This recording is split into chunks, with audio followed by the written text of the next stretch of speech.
G'day and welcome to the Garden Gurus. I'm Trevor Cochran. We've got another fantastic program packed full of down-to-earth gardening advice.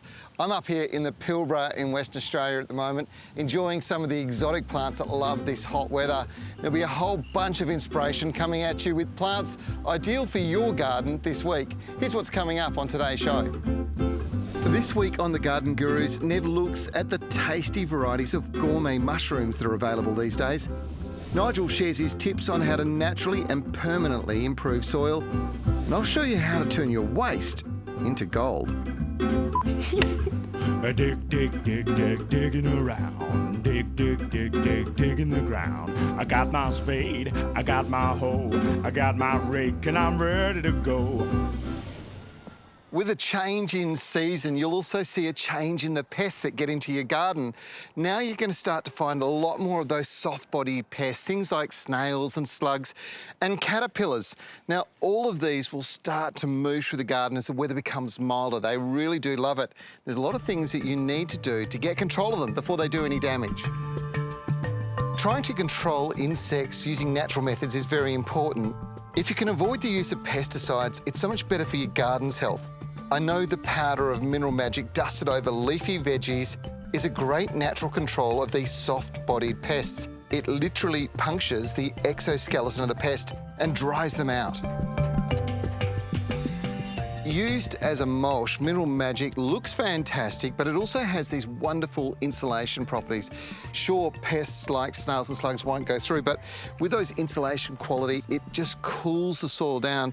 Probably doesn't matter an awful lot this time of the year, but in the peak of summer, when your temperatures are 10 degrees cooler at soil level, your evaporation is so much less, and your plant's roots are less likely to become stressed.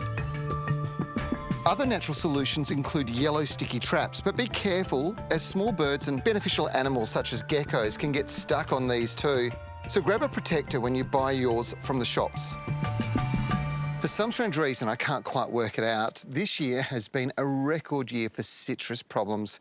Now, the two most common ones, citrus gall wasp, causing these nodules or sort of galls on the actual stems, so branches, and also on the main trunks in some cases of citrus. And the second one being this one here, and this is citrus leaf miner. And this is caused by a moth laying eggs in the newly opening foliage, which causes it to twist and gnarl and look pretty darn ugly.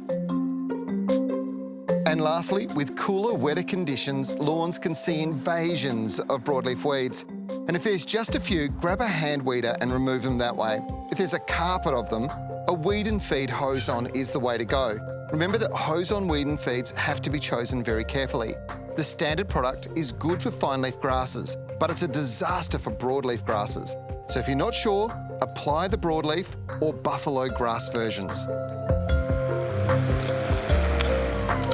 Now, one of the things that you should remember is regular mowing, keeping your mower down low, is going to take the top off most of the flat leaf weeds, which means that your lawn should be able to overtake them. However, during winter, many lawn varieties are quite dormant. They grow very, very slowly, and those flat leaf weeds, those winter weeds, will grow a lot quicker. So it's really important that you make sure you do treat them, because remember, 1 year's weed seeds is 7 years of weeds. Really important you act on it. If you're looking for a feature along a driveway, why not plant an avenue of trees?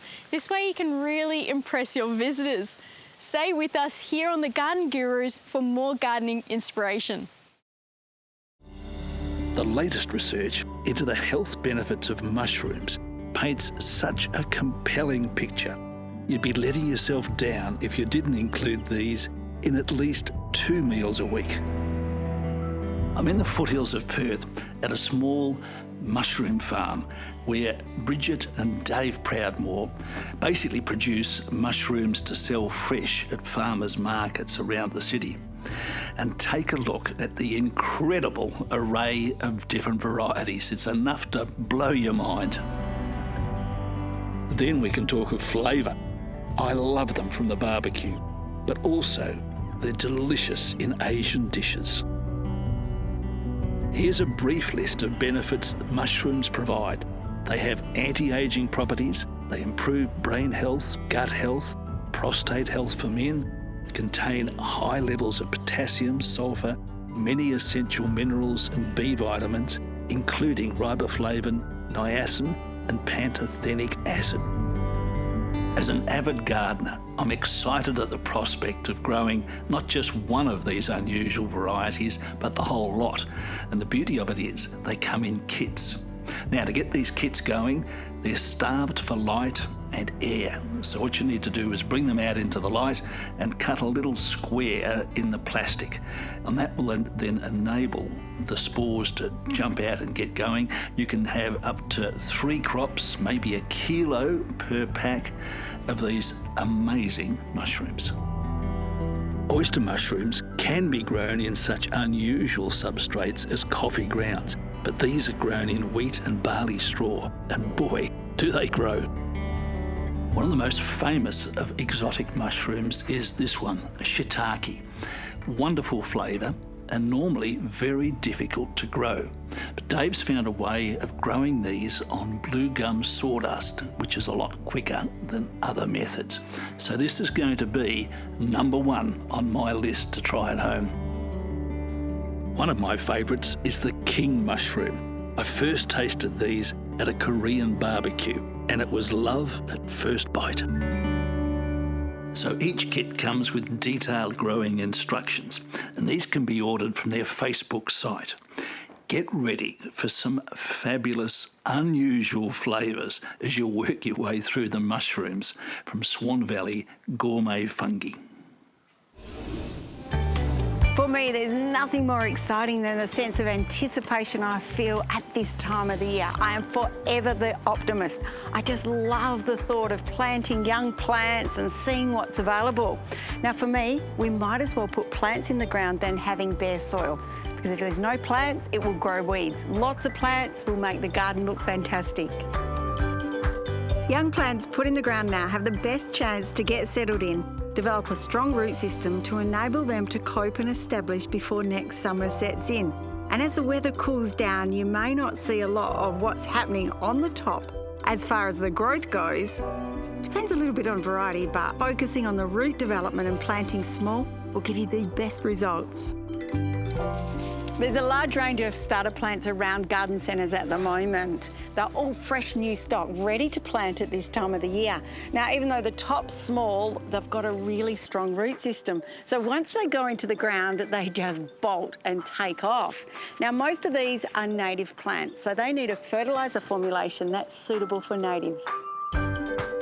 These kangaroo paws will tolerate most fertilizer formulations, but Banksias, any of the Proteaceae family of plants, will only respond to native formulations. It's because of these proteoid roots. They are a specialised cluster of roots and have evolved so plants grow in phosphorus-deficient soils. If you use a high phosphorus fertiliser, they'll definitely die quickly. Troforte tree tablets take the guesswork out of how much fertiliser to use with small starter plants. Now, even though the plants are small, dig a hole about 30 centimetres by 30 centimetres, and all this loose soil allows a root system to get established quickly. These are a controlled release formulation, so they release their nutrients over a period of about 8 months, so the root system can establish themselves over the winter. Now, these are fantastic. They contain 60 minerals, all the trace elements they need, and 24 different strains of beneficial microbes. And once the microbes take hold, that's when the magic happens. There's increased disease resistance, a really strong root system, and so many flowers you won't know what to do. Check this one out. It's one of the smallest growing ukes from WA. It's a branch spreading shrub to only 2 metres high. Flowers autumn to spring and has beautiful smooth bark, whitish, and is so easy to grow. Another favourite is Hakea lorina. This pincushion Hakea flowers in autumn and it's absolutely stunning. It's the same family as the Banksia family, so you know that Troforte fertiliser tablets are absolutely fine with it. Now, this tree flowers brilliantly through autumn, and I'm off to find a good spot to plant it. I'm a big fan of gardenias. This is Gardenia radicans, the ground cover. Now, like all gardenias, they're big eaters. They love fertility and nutrition in the soil, and they'll tell you when they're not getting enough. And this is a classic example of magnesium deficiency, the yellowing in the leaves here. And it's quite easily fixed. People use Epsom salts. You can knock up a solution and pour that on. It's magnesium sulfate. But you may as well just use an all-round complete fertilizer as well to really boost that nutrition. You could use a synthetic slow release as well as an organic, and they'll be nice and green, and you'll get that beautiful perfume from the flowers. I love it. Coming up after the break, more tips here on the Garden Gurus. I'm planning my winter veggie crops for home at the moment, something you should be thinking about too. I've dropped into one of Australia's leading growers of all things edible, Swan Valley Nursery, to check out their range. One thing we do know is the more colourful the vegetables are, well, the better they are for you. And this has got a lot to do with something called flavonoids. Now, these are the colours that you'll see in different vegetables. And the interesting thing about flavonoids is they're formed as a result of stress, direct sunlight stress and heat stress. And the more intense the stress, the more intense the flavonoids in the plant. And they are so good for our bodies in so many different ways. So I thought I'd set up a planter that features colourful plants. And my theme today is purple, because I go for the Dockers. This might be the only joy I get all year.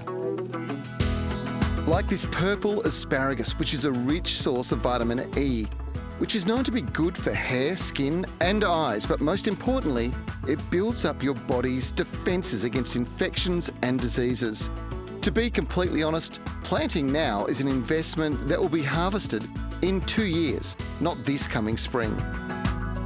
Watch out, Brussels sprout. You know what? These are packed full of so many goodies, including lots of fibre and lots of vitamins. Now, fibre is said to be incredibly good for the gut. In fact, if you have too many Brussels sprouts, it's said that the wind from the south can be overbearing. But that's good for you, right? Brussels sprouts grow best in full sun, and planting now will deliver a good crop in late winter. The trick is to plant them before the cold weather sets in. And this red form will get even more intense coloration in its foliage as a consequence of the cold. And keeping with my purple theme, how about this for unusual? This is purple broccoli. Now, it's absolutely sensational. It's quite rare to get your hands on. You have to get this particular collection. Now, the best way to eat it, well, it's so sweet you can eat it raw, but you can also just blanch it in hot water, just get that cooked effect on the outside, and it is absolutely delicious. If you want to get the best growth results, you plant the plants 50 centimetres apart in full sun. It's that easy. What is there not to love about an indoor plant? They provide us with many health benefits, from improving our mental well-being, general health, and to purifying the air we breathe in every day from volatile organic compounds. So, I have come up with a beginner's cheat sheet to get you started to greening your home. My first selection of plants are these ones here, and I want to introduce you to this one. This is Hedera helix variegata, and it's a really hardy plant. It's evergreen, and it has this fun coloured foliage. And it's a really good one to put in a brightly lit area of your home, and it has a sprawling habit, so you can have it on a shelf or a bookcase and watch that foliage cascade over the edge. Epipremium aureum devil's ivy is a staple plant that can be grown similar to a hedera, so cascading or up a totem just like this one, and they have these beautiful glossy variegated yellow and green leaves that are a great contrast plant in the home. Next is Monstera deliciosa, the fruit salad plant. This is a great architectural piece for your home, as it will add height to the space with these dramatic leaves, and this one can tolerate lower lit and brightly lit areas. My second selection are these ones, and these are some of my favourites. And let's start with the chlorophytum, and it's nicknamed the spider plant. And it gets this nickname because it will produce long stems with foliage clusters at the end. And it's really good to be growing in a really brightly lit room of your home, and it takes minimum watering. And then we've got this one here, Monstera adansonii, the Swiss cheese plant, and I bet you can guess where it gets its nickname from. This is a spectacular plant with very little maintenance required. They can be left to grow and sprawl over the edge of a shelf or up a totem. These are very fast growing and can be grown in a dimly lit area. And no indoor collection would be complete without one of these. This is the golden girl of houseplants, and this is called Spathiphyllum, also known as the peace lily, and it does great in dim to brightly lit areas, and it has these beautiful glossy green leaves which add colour contrast to your home. Now, here is a very important safety tip. One of the biggest causes of injury in the home garden is getting out with a line trimmer and wearing thongs and shorts. It ends up causing serious injuries around the legs when things get flicked back. Now, you can avoid this by just being sensible. Long pants, leather-covered shoes, and make sure that, well, you're always cautious not to be flicking stuff around and throwing your line trim around randomly. After the break, more brilliant gardening advice right here on The Garden Gurus. Improving our soils is something we're constantly striving for to get better growth from plants, more available nutrients, improved drainage, and of course, more efficiency of water use. I'm onto something that's new to me, which is showing excellent results in all areas. Permanently improving soil structure, which in turn improves drainage, available oxygen, and flow of water and nutrients deep into the soil, making them more available to plants and so improving health and growth. Mineral Magic contains granulated biogenic amorphous silica, which works wonders for soils in so many ways when mixed through the top 200 millimetres at a rate of 2 kilograms per square metre. So a 10 kilo bag like this will do 5 square metres of garden. Once integrated, water the soil to charge the particles, and then you're ready to plant and mulch, or you can mix it in to existing and established garden beds. Either way, you get a permanent soil improvement. And I know Trev's been using this recently at his place. He's had fantastic results. The granules hold water and nutrients for plants, which reduces leaching in sandy soils. Due to the excellent cation exchange properties, it stores and releases nutrients on demand. They also enable better root development, in so reducing plant water demand. So you're getting improved growth and plant health and saving water, which is a huge and important benefit. Environmentally, you're onto a winner too with Mineral Magic because you use less fertilizer, less water, you get less leaching, and it attracts and holds any heavy metals existing in the soil. Summer has been in the most a wetter, warmer event across Australia, and the obvious impact in our gardens tends to be bigger, leggier plants. More growth, which probably required more feeding and watering. So when we get to autumn, pruning and getting plants into shape is very important. But the waste you generate is a rich source of nutrients, moisture and valuable soil carbon, so you don't want to throw it away. This is where the investment in a garden shredder will allow you to reduce the amount of garden waste that you have and that you send to the tip by up to 75%. And it'll also allow you to make use of your garden waste and actually give back to your garden. Now, it's been such a warm, wet summer for me that pretty much most of my gardening activity through this period of the year has been about controlling the growth in the garden, which means you get a big build-up of green waste. And putting it through the shredder, breaking it down like this, means that, well, it's a lot better as a mulch. Even better when you throw it into a compost heap, because if you're aerating, you've got the moisture of this and some of the dry material, the breakdown is so much quicker. And that means that, well, you end up with a good compost a lot earlier. The benefit to your garden is only as good as the mix you create, and that's why a garden shredder is important. Oxygen is just as valuable to your compost as the actual ingredients, so shredding your plant matter before you toss it into the compost heap will keep the mix open, allowing air to get in to the microbes, and this speeds up the composting process. A good compost can take anywhere between 3 to 6 months to mature, And autumn is the time to get started, taking advantage of the moist conditions. Remember, this will be maturing, ready for addition to the soil as a compost in the spring and early summer. And that's a vitally important time to protect the soil. But you don't have to compost it every time. Just using the chop and drop technique of adding organic material to the soil's surface will help your garden. I like to put these types of materials through my shredder and then spread a thin layer across my garden beds as a layer of protection. This will then act as an insulator against frost during the winter and heat during the summer. And in case you're wondering, and I'm sure you are, this machine can process branches up to 35 millimetres thick, which is pretty much everything you're ever going to need for your backyard. And of course, you're converting all this green material that took energy to grow, cost money for water and for fertiliser, into great compost for the garden. It saves money, saves your back pocket. Most importantly, it helps the environment.